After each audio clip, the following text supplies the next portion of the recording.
कुछ तारीखें ना इतिहास में हमेशा के लिए दर्ज हो जाती हैं। 23 अगस्त 2023 ऐसी ही एक तारीख है। चलिए हम सब मिलकर उस ऐतिहासिक दिन के हर पल को एक बार फिर से जीते हैं। और समय था शाम के 6:04। सोचिए वो पल जब वक्त जैसे थम सा गया था। हर एक सेकंड एक सदी जैसा लग रहा था और हर धड़कन के साथ पूरे देश की उम्मीदें जुड़ी हुई थीं। और पता है, सिर्फ भारत ही नहीं, पूरी दुनिया की निगाहें हम पर टिकी थीं। दुनिया भर के स्पेस साइंटिस्ट, स्पेस लवर्स सब अपनी सांसें थामे उस एक पल का इंतजार कर रहे थे। एक ऐसा पल जो चांद की खोज का नक्शा हमेशा के लिए बदलने वाला था। और उस नए अध्याय का नाम था चंद्रयान-3। तो आज हम इसी शानदार कामयाबी की, इस अविश्वसनीय कहानी को परत दर परत समझेंगे। क्या कमाल की उपलब्धि थी ये! दुनिया में पहली बार किसी देश का स्पेसक्राफ्ट चांद के उस हिस्से पर उतरा था जहां आज तक कोई नहीं पहुंचा था, दक्षिणी ध्रुव पर। लेकिन ये ऐतिहासिक सफर शुरू कैसे हुआ?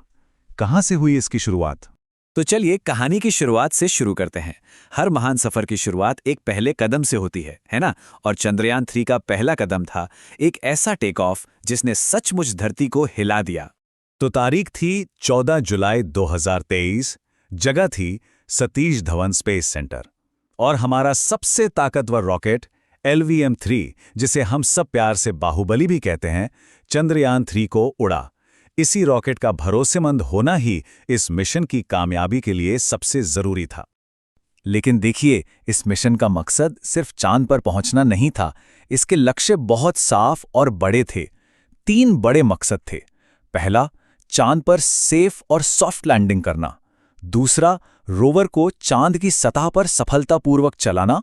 और तीसरा, जो कि सबसे जरूरी है, वहीं पर चांद की सतह पर ही वैज्ञानिक प्रयोग करना। तो एक बार जब चंद्रयान-3 स्पेस में पहुंच गया, तब असली सफर शुरू हुआ। देखिए, धरती से चांद तक का रास्ता कोई सीधी सड़क नहीं है। ये तो एक तरह का कह सकते हैं कॉस्मिक डांस है, जिसमें जरा सी भी चूक की कोई गुंजाइश नहीं होती। तो हुआ ये कि कई हफ्तों तक हमारा स्पेसक्राफ्ट धरती के चक्कर लगाता रहा, धीरे धीरे अपनी स्पीड बढ़ाता रहा। और फिर बिल्कुल सही समय पर उसने खुद को चांद की तरफ धकेल दिया, ताकि चांद की ग्रेविटी उसे अपनी ओर खींच ले। हर एक स्टेप एक छोटी जीत थी। और फिर आया मिशन का सबसे मुश्किल, सबसे खतरनाक पड़ाव। वो आखिरी के कुछ मिनट जब धरती से कोई कंट्रोल नहीं था। मिशन की पूरी किस्मत अब सिर्फ और सिर्फ लैंडर की अपनी समझदारी पर टिकी थी।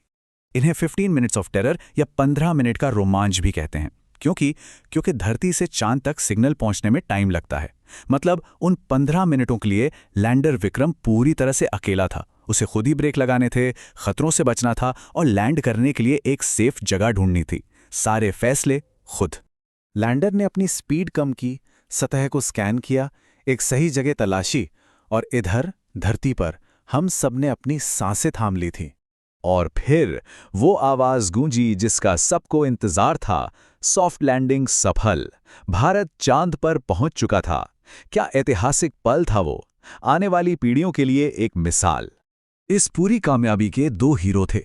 एक लैंडर, जिसका नाम था विक्रम, और दूसरा उसके अंदर बैठा छोटा सा रोवर, जिसका नाम था प्रज्ञान, जिसका मतलब होता है ज्ञान। लेकिन रुकिए, लैंडिंग तो सिर्फ शुरुआत थी। असली काम तो अब शुरू होना था। अब बारी थी रोवर प्रज्ञान की, जो चांद की सतह पर उतरकर उसके राज खोलने वाला था। और जानते हैं प्रज्ञान ने पहला काम क्या किया? कुछ बहुत ही खास। उसने अपने पहियों से चांद की मिट्टी पर हमारे राष्ट्रीय प्रतीक अशोक स्तंभ और इसरो के लोगों की छाप छोड़ दी, हमेशा हमेशा के लिए। अब साइंटिफिक खोज के लिए प्रज्ञान के पास 2 बहुत ही खास टूल्स थे। एक था LIBS, ये लेजर मार्कर चट्टानों की बनावट जांचता है, और दूसरा था APXS, जो मिट्टी में कौन कौन से केमिकल्स हैं ये पता लगाता है। मतलब ये दोनों रोवर की आंखें और उसकी अपनी एक छोटी सी लैब थे। और कमाल देखिए, नतीजे आने में ज्यादा देर नहीं लगी। प्रज्ञान ने पहली बार दक्षिणी ध्रुव पर सल्फर होने की बात कंफर्म की। इसके अलावा एल्यूमिनियम, आयरन और ऑक्सीजन जैसे कई तत्व भी मिले। मतलब हर एक जानकारी चांद को समझने की पहेली का एक नया टुकड़ा जोड़ रही थी। तो सवाल ये है कि इस कामयाबी को लेकर इतना जोश क्यों है? आखिर साउथ पोल में ही लैंडिंग क्यों?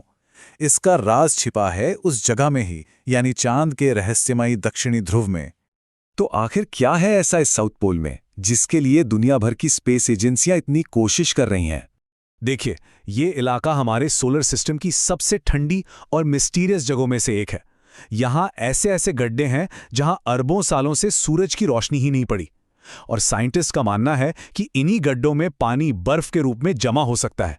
सोचिए, ये भविष्य के मिशंस के लिए कितना बड़ा खजाना है, और भारत वहां जमीन पर उतरकर खोज करने वाला पहला और अकेला देश बन गया। तो आखिर में चंद्रयान 3 सिर्फ एक स्पेस मिशन नहीं था, ये उससे कहीं ज्यादा था। ये भारत के बढ़ते हुए आत्मविश्वास का, उसकी साइंटिफिक ताकत का और कभी हार न मानने वाले जज्बे का प्रतीक था। इस एक मिशन ने दुनिया को दिखा दिया कि भारत क्या कर सकता है। तो अब सवाल यह है कि चांद पर फतह हासिल करने के बाद अंतरिक्ष की कौन सी नई मंजिलें हैं जो भारत का इंतजार कर रही हैं।